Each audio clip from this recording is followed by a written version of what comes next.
Былы льнокамбінат у вёсцы Зялёны Бор Талачынскага района прададзены за аукцыёну. Агульная плошча будынкаў больш за 6 тысяч квадратных метраў.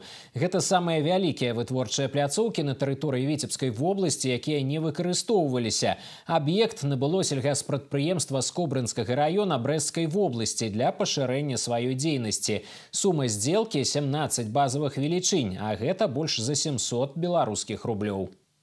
Льнокомбинат, который ранее принадлежал сельскохозяйственному предприятию «Родомльский», прекратил свою работу в сентябре 2023 года.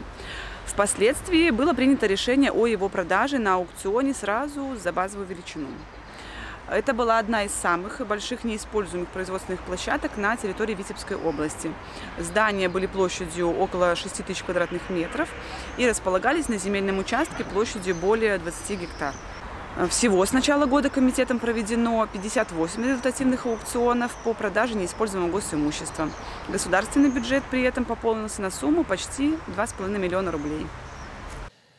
У чэрвені камітэт дзяржмаёмасці Віцебскай вобласці намераны правесці 90 аукцыёнаў. На продаж выстаўляюцца ў асноўным аб'екты сацыяльнай сферы, дзіцячыя сады, школы і магазины. Пры гэтым разглядаюцца ўсе спосабы ўключэння іх у гаспадарчы абарот. Продаж за одну базовую велічыню, аренда ці бязвыплатная перадача пад рэалізацыю інвестпраекта.